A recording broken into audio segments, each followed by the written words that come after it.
তোমরা কি জানো মানুষ মারা যাওয়ার পর তার আত্মার কি হয়? একদিন নবী করিম সাল্লাল্লাহু আলাইহি সাল্লামের একজন সাহাবী মারা গেলেন। রাসূল পাক সাল্লাল্লাহু আলাইহি সাল্লাম ওনার জানাজা পড়ালেন। তারপর একদল সাহাবী মৃতদেহ কবর দেওয়ার জন্য কবরস্থানে নিয়ে আসলেন। সবার সাথে আমাদের নবী করিম সাল্লাল্লাহু আলাইহি সাল্লাম হেঁটে হেঁটে আসলেন। দুজন সাহাবী কবর খুঁড়তে শুরু করলেন। সবাই মৃতদেহকে ঘিরে বসে আছেন। কবর খনন শেষ হওয়া পর্যন্ত অপেক্ষা করছেন। সবাই চুপচাপ, নীরব ও শান্ত একটি পরিস্থিতি। নবীজি গভীর মনোযোগ দিয়ে কবর খোঁড়া দেখছিলেন। একটু পর সবার দিকে তাকিয়ে জিজ্ঞেস করলেন, তোমরা কি জানো মানুষ মারা যাওয়ার পর তার আত্মার কি হয়? সবাই খুব আগ্রহ নিয়ে নবীজিকে বললেন, ইয়া রাসূলুল্লাহ সাল্লাল্লাহু আলাইহি সাল্লাম, আমাদেরকে বলুন।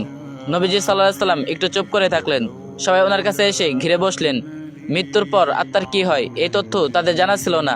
আজ সেটা নবীজির মুখে শুনবেন। কত বড় সৌভাগ্য! শোনার জন্য সবাই অধিক আগ্রহে নবীজির কাছে এসে বসলেন।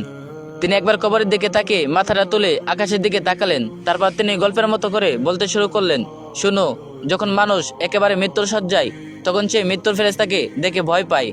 কিন্তু যে বিশ্বাসী ও ভালো মানুষ, তাকে মৃত্যুর ফেরেশতা হাসি মুখে সালাম দেন, তাকে উভয় দেন এবং মাথার পাশে এসে ধীরে ও যত্ন করে বসেন।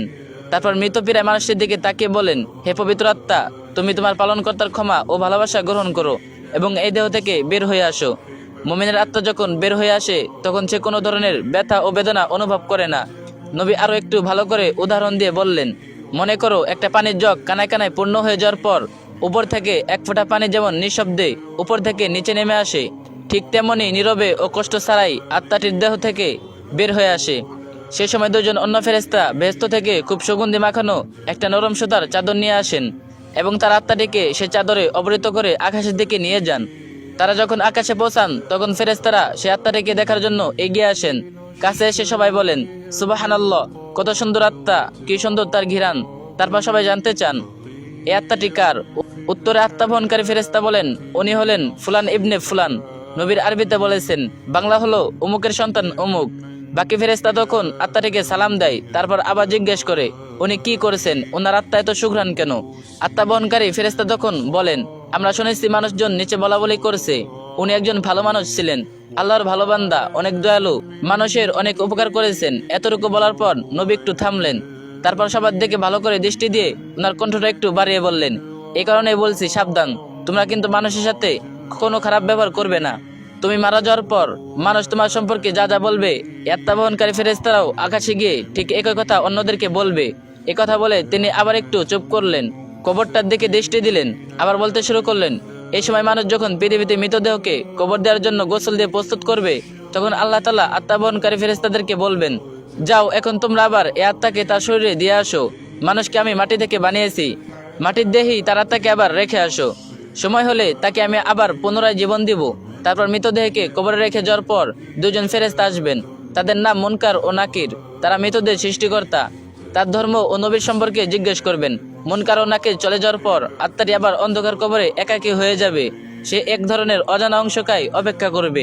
কোথায় আছে, কি করবে, এক অনিশ্চয়তা এসে তাকে ঘিরে ধরবে।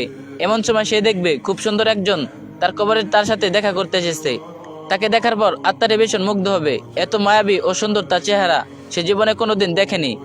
আত্মাটি তাকে জিজ্ঞেস করবে, তুমি কে? সেই লোকটি বলবে, আমি তোমার জন্য অনেক বড় সুসংবাদ নিয়ে এসেছি। তুমি দুনিয়ায় পরীক্ষায় উত্তীর্ণ হয়েছো, তোমার জন্য আল্লাহ তাআলা জান্নাতের ব্যবস্থা করেছেন। তুমি কি সেটা একটু দেখতে চাও? আত্মাটি ভীষণ খুশি হয়ে বলবে, অবশ্যই আমি দেখতে চাই, আমাকে একটু জান্নাত দেখাও। লোকটি বলবে, তোমার ডান দিকে তাকাও। আত্মাটি ডানে তাকিয়ে দেখবে কবরের দেয়ালটি সেখানে আর নেই। সেই দেয়ালের দরজা দিয়ে অনেক দূরে সুন্দর বেহেশত দেখা যাচ্ছে।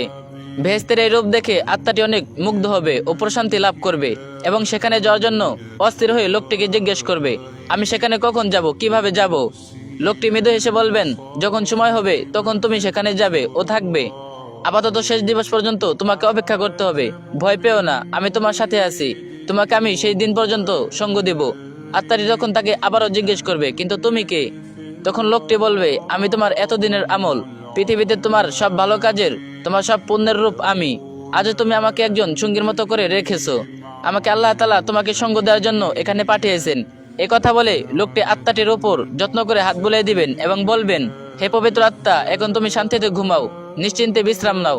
এ কথাটি বলার পর আত্মাটি এক নজরে বেহেশতের দিকে তাকিয়ে থাকবে এবং এক সময় এই তাকানো অবস্থায় গভীর প্রশান্তিতে ঘুমিয়ে পড়বে।